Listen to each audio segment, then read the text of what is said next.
Shalom, shalom. Call Allah Yahweh Ba'ashem Yahushua Ba'ashem Rakakwadash. Double honors to the elders and the apostles at GMS Great Millstone that rule well, and peace, love, and salutations to the elect that are pushing this truth and sincerity, man. The elect brotherhood, the elect body. All right, this is a continuing on from the last lesson, man, on this brotherhood, man. How we need to operate ourselves, how we need to conduct ourselves, man. If you truly and sincerely are trying to be a man of Yahweh Ba'ashem Yahushua, and you're trying to achieve this crown, man, there's a certain way you need to operate amongst the brotherhood, man, amongst this beautiful network of brothers that the Most High has given unto us. What does the scripture say, man? Offenses will come, but woe to you who will offend. All right, don't be the one that brings the offense. All right, because what does the word woe mean? Destruction, man. That's what you'll have coming for you. Now, this is continuing where we left off. So, Rock 37 and verse 7, it says, every counselor extolleth, meaning exalt, counsel, but there is some that counseleth himself. Right, man. And we're all counselors, man. We're all brothers. We're all judges. All right. So you have some that are there for themselves, you know, counseling themselves. But then you have the true elect, man, which are counseling not only themselves but the body as well, man. We're doing this thing for the elect, because once the elect are sealed, then we're getting the hell out of this place, man. All right. You need to remember, man, that all we have in this world is Yahweh Ba'ashem Yahushua and the body that he gave us, man. All right, and what is that body? Does that mean your physical body? No, that's the body of Yahushua, the elect. All right, going back into the New Testament, man. All these different members of the body make up, you got your fingers, all your different things, which all represent different brothers, and it makes up one body, okay? That's what we are, man. We're the same spirit, same mind, same body, all right? Verse 8. So when you be doing these things, man, you got to always keep the brotherhood in mind. All right, beware of a counselor. And, you know, with that, it's talking about keeping the brotherhood in mind. We'll go ahead and jump back up to the 6th verse real quick. Forget not thy friend in thy mind. Don't forget your brothers, man. Keep them in your mind at all times, all right? And be not mindful of him in thy riches. And what does that mean? Does that just mean you got come up on some money? No, that means whatever place it is, man, wherever you could help the brothers, man, you get put in a certain place where different brothers could be benefited, man. Don't forget them, all right? Verse 8, beware of a counselor, and know, and really the end-all be-all, man, is you're putting the different brothers' needs before your own. All right, that's how we all need to be within this thing. And don't expect a brother to put his needs before your own. All right, then you're going to have some backbiting. But every brother should be willing to put the other brother's needs before their own. All right? Talking a brother comes in the house, man, you give him, offer him the finest wine, finest bed to sleep on, man, whatever the case might be. That's the way we need to operate. All right, that's the way that we operated in ancient times, man, and that's the customs we need to grow back into. All right? We've been brought up in all sorts of different wicked manner ways of life, man. All right? Now we're growing, we're coming back, we're returning to our power, man, and our customs to the best of our ability. All right? Verse 8, beware of a counselor. Okay, what's that count? A brother, man. And know before what need he hath. That's right, man. So beware of your brethren and know before what need he's gonna have, man. What he's gonna need, what he's gonna have to have. All right, be there for him, man. All right, like I said, put him above yourself.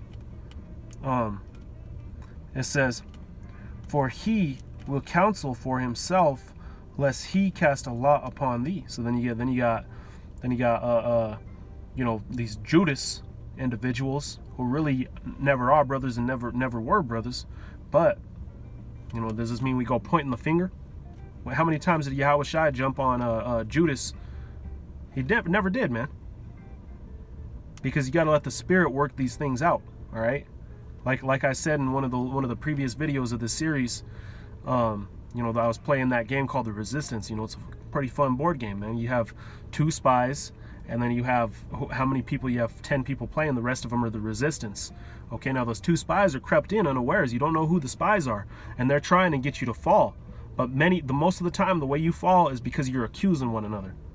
All right, and that's the things of this flesh, man. We're not of the flesh. We're of the Spirit. We let the Spirit reveals all things, man. All right, we saw the perfect testimony of that with that dude Yaradan. Okay. But going on, verse 9, it says, and say unto thee, thy way is good, and afterward he stand on the other side, to see what shall befall thee? Right. So, another form of that wickedness, man. You don't want to be this brother, all right, that does this. All right, well, I'll read it again. And say unto thee, this is what that, you don't want to be the brother that says this, thy way is good. Okay, saying that their way is good, but then what? I mean, even Yahweh Shai said it, man. Call none good but the Father which is in heaven. And it says, and afterward he stand on the other side to see what will befall thee. So deceiving you, letting you walk right into a way of destruction. Oh yeah, that's good. Go ahead and do that. Go ahead, yeah. And then you just stand on the sideline and wait to watch the brother get destroyed, man. You're going to receive destruction for that, man. You're going to receive Mashapatiyam, all right? It says, 10, consult not with one that suspecteth thee. Right, consult not with one that suspecteth thee, and hide thy counsel from such as envy thee. Right. There's a certain point, man, where you just there's that certain way that you got to go about it within order. Okay, like we were saying last time, man. The scripture tells you to go deal, and we'll get more into it as we go on. But you go deal with the brother one-on-one. That's an issue, all right. And then then it'll start to get bigger. Then there's that proper way to go about it. You invite a couple more brothers to go speak with them. Maybe suspension or something gets handed out. Then you bring it up. A report going all the way up the chain of command. All right, to see what will befall on this on this wicked brother, man. You don't want to be that wicked brother, because you don't want to be befalled on with judgment. All right. We'll read it again. Consult not with one that suspecteth thee. Right, a brother suspecting you, pointing his finger at you, or it's better just to let the Spirit do its thing, man. Verse 11. Neither consult with a woman touching her of whom she is jealous. Right, so now it's comparing it to a woman. All right, neither consult with a woman touching her of whom she is jealous. Right, don't be talking to her about another woman that she's jealous of, man. You got to put that pillow talk away. All right, we're all men here. Okay, it says neither with the crowd in matters of war, nor don't be talking with the crowd in matters of war. It says nor with a merchant concerning exchange. All right, it says nor with a buyer of selling. No, because all these different people, man, they're going to use that against you. It says nor with an envious man of thankfulness. Right, what does he know about thankfulness? Not a damn thing. It says nor with an unmerciful man touching kindness, because he don't know nothing about kindness. It says nor with the slothful man for any work, because he's lazy, he don't do work. You don't need to be consulting with him about work. Nor with an hireling for a year.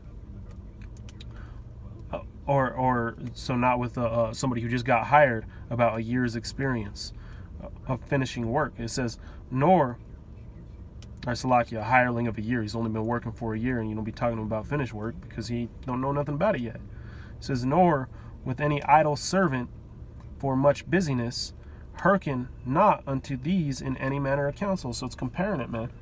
It's comparing all these different things to counseling. Holding counsel with a wicked brother, man. Sometimes it's better just let the Spirit do its thing. Okay, verse 12. But be continually with a godly man. Right, be continually with a godly man. Surround yourselves with brothers of righteousness, man. We're not in this thing to try to bring in corrupt individuals. All right, bring in the ways of the world. All right, to corrupt this truth, man. We're only doing this for the elect. All right, it says whom thou knowest to keep the commandments of Yahweh, whose mind is according to thy mind. Right, a house divided cannot stand, and will sorrow with thee if thou shalt miscarry. Right, if thou shalt miscarry. If something goes wrong, that brother's going to sorrow with you. Okay?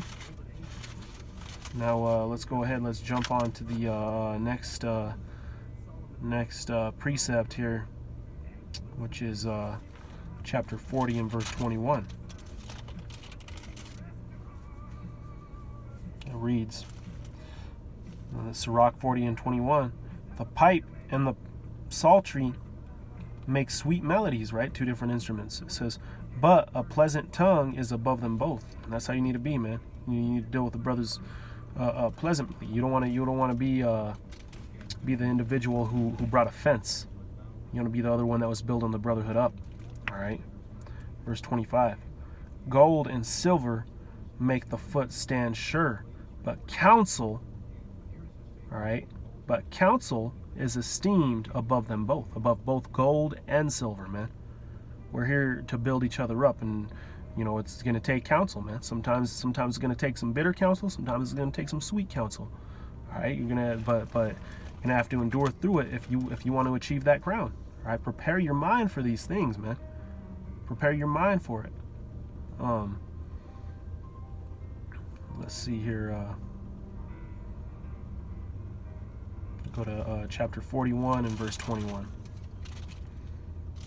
It reads, Sirach 41 and 21, and to turn away thy face from thy kinsman, or to take away a portion of a gift, or to gaze upon another man's wife. Okay, that's complete wickedness, man. You're going to receive judgment for it. All right. Going on, it says, let's actually, we'll go up to verse 16 to get the understanding of that verse. It says, therefore be shamefast according to my word, for it is not good to retain all shamefastness, neither is it altogether approved in everything. Right? It's not good to attain all shamefastness. You don't want to be shameful, man. All right. Verse 17, be ashamed of whoredom. All right, now it goes on, continuing and continuing and continuing. Now verse 21. All right, we'll read it again. And to turn away, so you need to be, this is where you will receive shame. And to turn away thy face from thy kinsman. All right, you know, you need to always be willing to salute a brother, man. Be looking at a brother with joy, with love. All right, let brotherly love continue. It says, or to take away a portion or a gift, or to gaze upon another man's wife. Right, you ain't supposed to be gazing upon another man's wife. All right, taking away someone's portion or gift. All right. You need to be putting the brotherhood above yourself, man. Verse 22, or to be over busy with his maid, and come not near her bed, or of upbraiding speeches before friends. What's upbraiding mean? I mean, it's like separating the brotherhood. All right, pulling them apart. All right. And it says, and after thou hast given, upbraid not, or of Salakia, iterating and speaking again that which thou hast heard, and of revealing secrets. Right, you don't need to be that pillow talking woman. All right, revealing secrets. That ain't what we do, man. Re-speaking the things that you heard. All right, me telling secrets to one another. Brother tells you something in confidence, personal, and you go spewing it out to everybody. All right, verse 24. So shalt thou be truly shamefast and find favor before all men. So that's another one of those attributes, man, of the elect. Another one of those pieces of the pie that you got to hold on to be a good brother, man, is shamefastness. All right. The Lord willing, that was edifying. We'll catch it again, continuing on the series on the next lesson. Let brotherly love continue, man. Call halal Yahweh Shem Yahushua B'Shem Rakakwadash. Double honors to the elders and the apostles at GMS Great Millstone that rule well, and peace, love, and salutations to the elect, to the brotherhood, man. Shalom.